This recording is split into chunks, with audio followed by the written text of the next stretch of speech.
to McNiven's. We're honored again to host Pierre Poilievre to bring greetings and enlighten us to his views on what needs to happen for this great country of ours. I'm David Brazel, one of the owners of McNiven's, but also had the proud honor of running for Pierre in the last federal election. Today I have the privilege of introducing the Honourable Pierre Poilievre, leader of His Majesty's loyal opposition and the Conservative Party of Canada. Pierre grew up in Alberta as the adopted son of two school teachers. He lives in Ottawa with his wife Anna and their children. As a member of Parliament and former minister, he helped the previous Conservative government cut taxes, balance budgets, deliver affordable homes, and crack down on crime and corruption. He's championed the Accountability Act through the House of Commons to protect taxpayers and waste, fraud, and corruption. Yes. Pierre led the charge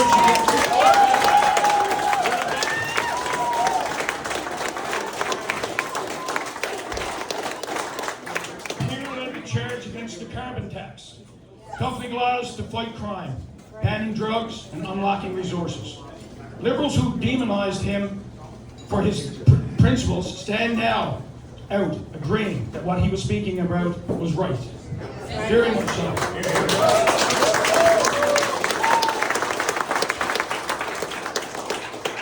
In the most recent election, he got more votes than any Conservative leader in our history, the largest share of votes since 1988, adding 2.5 million more voters and 25 more seats than the prior election.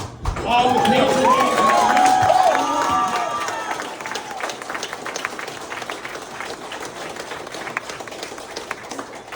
but he's only begun.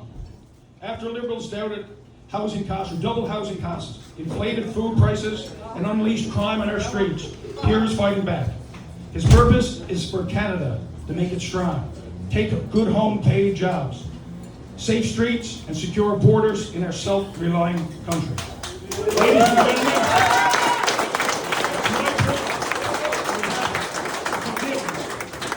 to welcome the next Prime Minister of Canada and my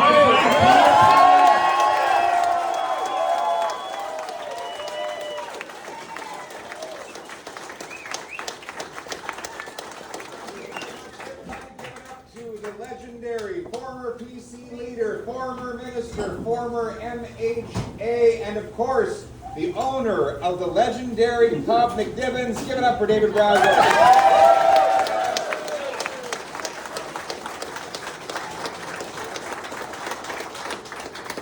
This is a mandatory stop every time I'm on the Rock. I've got to come here and do some promotion for this particular bar, and in exchange, David has promised that the proceeds for the next year of sales here at the Rock are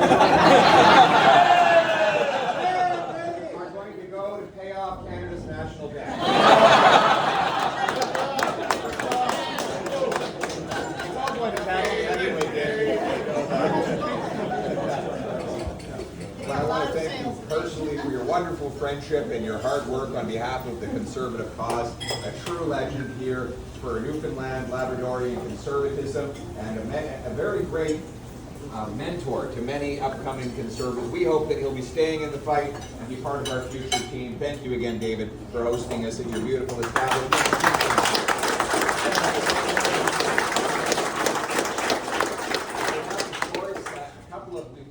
Three federal Conservative members of Parliament here in Newfoundland and Labrador. We have the great Carol Hansi.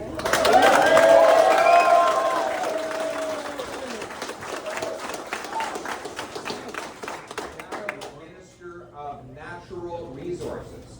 So she is the nationwide spokesperson for our party on one of the most important issues of our time, that is getting the government out of the way and getting our resources to market, to make us strong and self-reliant, to make our people rich, and to harvest the blessings of nature. And speaking of which, another one of our greatest natural resources is the fishery. And we have here our Member of Parliament, Cliff Small, and our Shadow Minister of Fisheries, a great man.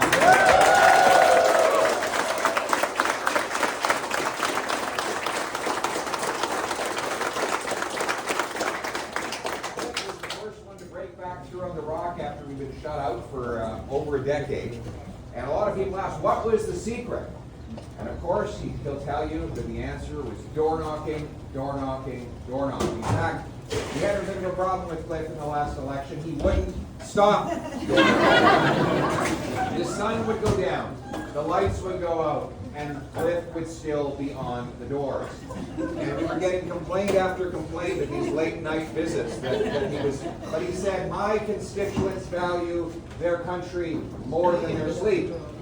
One night he was out, it was well after 10 p.m. He got to the last house on the street, lights out. The team said, Cliff, you're done. You're going home.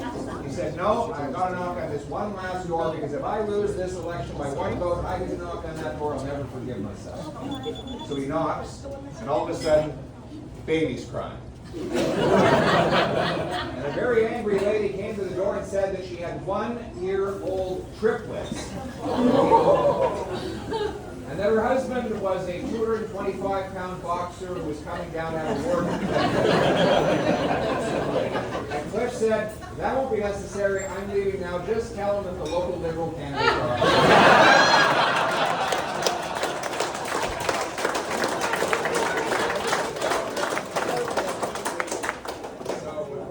So how about the cost of things? Remember Mark Carney said he was going to make everything affordable.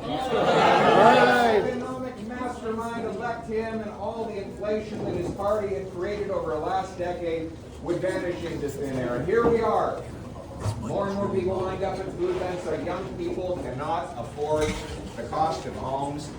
Food prices are rising faster in Canada than in any other G7 country. And of course, liberal inflationary deficits, which are now twice as big as they were under Justin Trudeau. Liberal taxes. It's hard to believe that anybody could run a bigger deficit than Justin Trudeau. But, you know, leave it up to Mark Carney. We doubled our deficit to $80 billion a year, which always drives up the cash that's in the system without driving up the stuff that cash buys. So then you bid up the goods that everyone has to pay for. Then there's the taxes that he's piled on. A sneaky new carbon tax of 7 cents a liter at the pump, an industrial carbon tax on our farmers, fish harvesters, and our entire industry. And we've got more and more red tape that drives up the cost of living. But conservatives are fighting back. Our main mission, our #1 priority is affordability, affordability, and affordability. That's right. We are launching.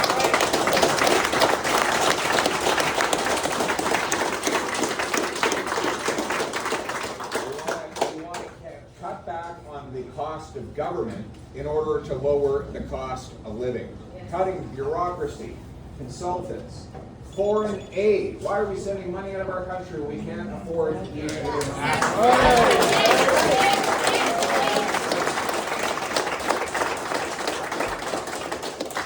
back on the handouts to fake and fraudulent refugees. Because our money should go only to those who are truly in need, and it should go to Canadians first. Cutting back on the corporate welfare and the handouts to the Liberal club, and using the savings to lower debt, taxes, and inflation.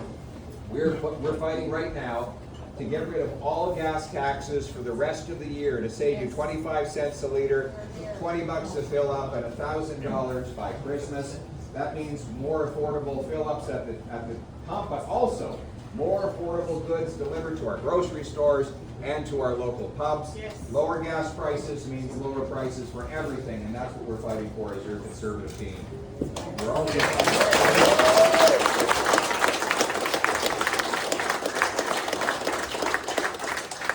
we remember Judy Manning, our counselor, would tell you. She reminds me all the time, we're in it for the people who work hard, pay their taxes, and play by the rules. We want you to have more take-home pay, and we want the dollars you bring home to last longer and go further. That's also why we believe in cutting income tax, cutting capital gains tax, and cutting all carbon, getting rid of all the carbon taxes. We don't want to just get rid of the visible one, but the whole thing.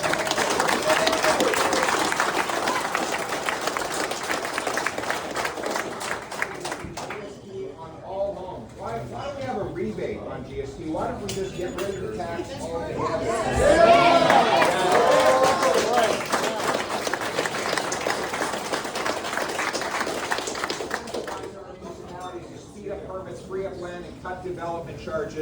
so that we can build thousands of new homes that our young people can afford to buy, restore the promise, the Canadian promise of home ownership for everyone, everywhere.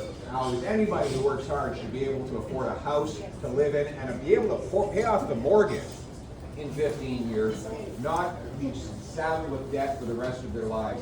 But we know this also means we have to get immigration under control. We can't grow our population 1 million people a year.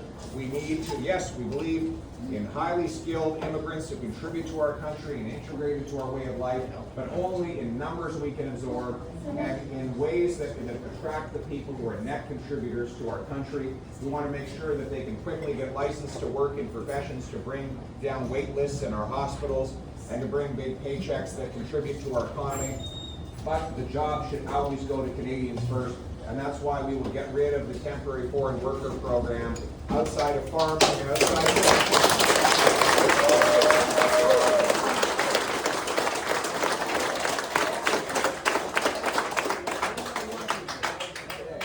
that they are having a hell of a time finding a job. Young Newfoundlanders and Labradorians going around handing out their resume and finding that either the economy is too slow to hire them, or that the big multinational company has decided to hire a temporary foreign worker instead because they can drive down the wages. We want big wage checks for our young working kids. We want them to be able to have the money to pay their way through school and have a down payment on a home.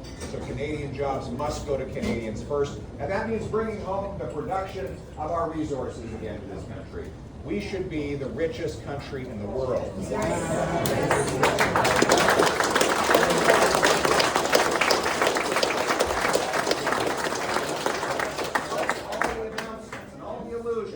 Talk from Mark Carney about all the things he plans to build. There are 500 projects waiting for a federal permit today. Some of these are big projects, mines, pipelines, LNG plants. Some of them are smaller projects, $30–40 million, but all of them are important. What Mark Carney's done is replace bureaucratic red tape with political red tape. He said, you don't like our bureaucratic office over here that takes years to approve things, so I'll create another political office over here to hold things up. That second office, as Carol will tell you, has not approved a single project in the year and a half that he's been Prime Minister. Carol, why don't you come up here and tell them our plan to unlock.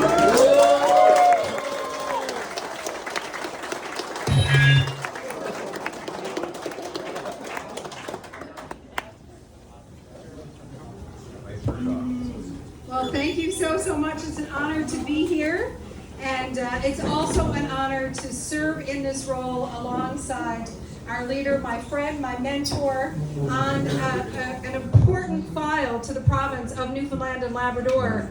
And it shows that Conservatives want this to be a national conversation, and Newfoundland is an important part of this conversation. And as he's rightfully pointed out with respect to the projects that are caught up right now, I sit on the Building Canada Act Special Committee.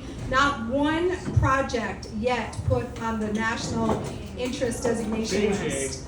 And they've been 1.5 years. They're still sorting through emails and their process. So our plan is to remove all of the legislation that are holding up these projects. Don't allow the government to pick winners and losers, but instead unleash our economy. We are a natural resource-based economy, and it goes right to the heart of why I decided to run for politics in the first place. I have 4 children.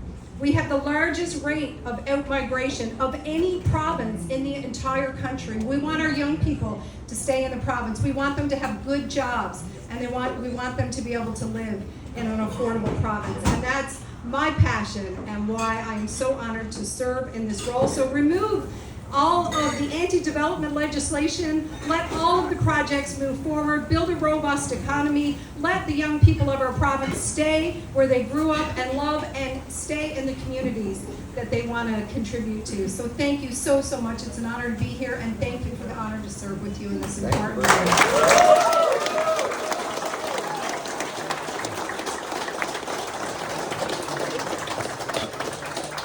Just been informed that the great Senator Manning has walked in the door. Give it up for Senator Manning. Our mission here in Newfoundland and Labrador is to double oil and gas production, rapidly improving, offshore, more purpose. We want to get this sector booming like never before, not just oil, but also gas, the Jandark oil field. I know our friend Leo Power is working on developing that in the past, and I hope in the future we can make this province the richest place anywhere on earth. The rock has got the rocks underneath the ground and the energy at sea. We just need the government to get out of the way. Speaking of our resources at sea, we have our Shadow Minister of Fisher. Cliff, get up here. Tell us how we're going to get to sea. Come on down, Cliff. Come on over. You know, I'll tell you a quick story. Cliff was in the Fisheries Committee, and they were talking about why this fishing, the sector has been held back. And a Liberal at the committee said, the problem is we don't have enough individual quota for the production to happen and for our sector to grow. But he didn't say individual quota, he used the acronym. And he said, you know, we just don't have enough IQ. Cliff said, I've been saying Liberals don't have enough IQ.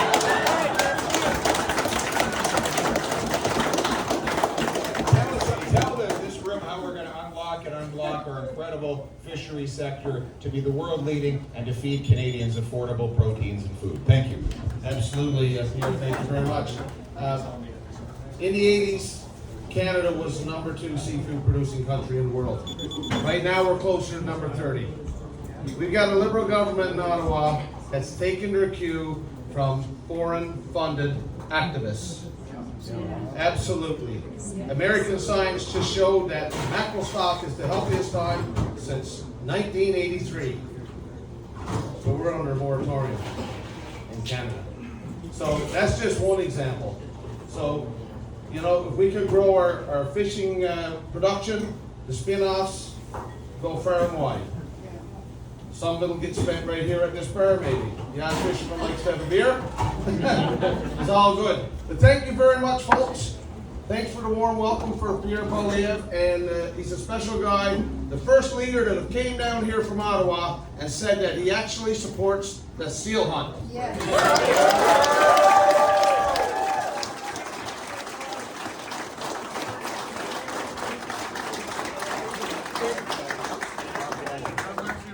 Thank you very much, guys.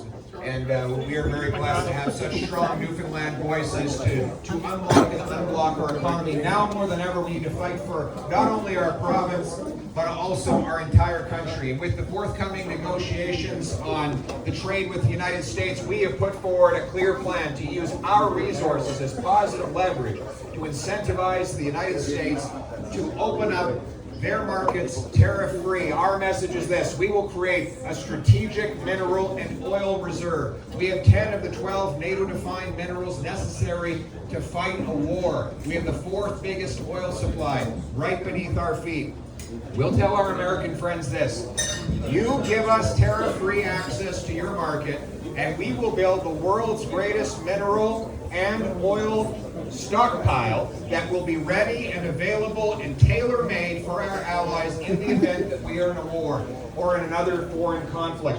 That is real positive leverage that can crack back open the market south of the border and strengthen our relationship. Let's solve this problem and get our people working and earning more money. Yeah.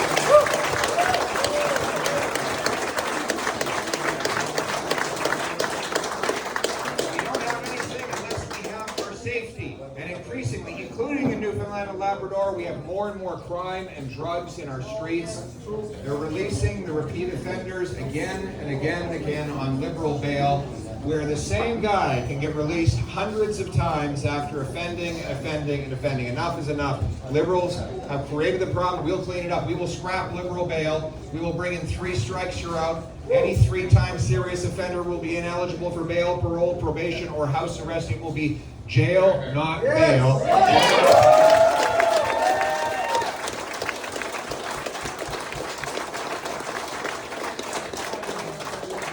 Real ban on drugs, hard drugs will be banned. We'll stop giving on tax-funded opioids. There's no such thing as a safe supply for addicts. We will get people into treatment and recovery programs to bring our loved ones home drug-free. And our message to anyone suffering from addiction, have hope, hang on, help is on the way. Conservatives are going to create a drug program.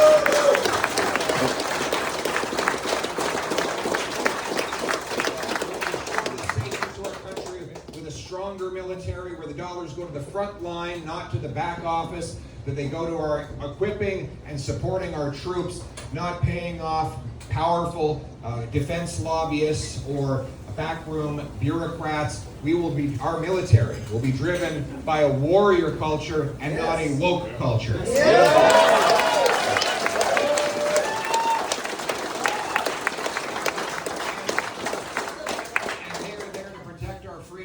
We need to do our part as well. Conservatives will ensure that there is no mandatory digital ID, no central bank digital currency, no scrap.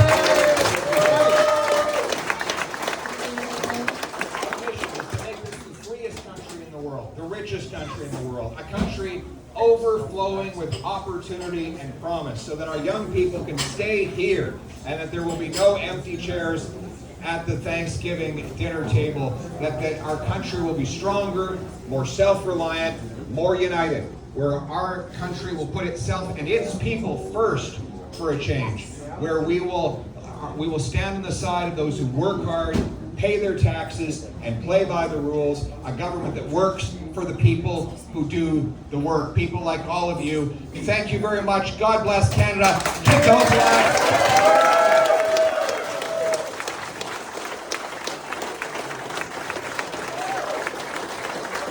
Ladies and gentlemen, the next Prime Minister of Canada.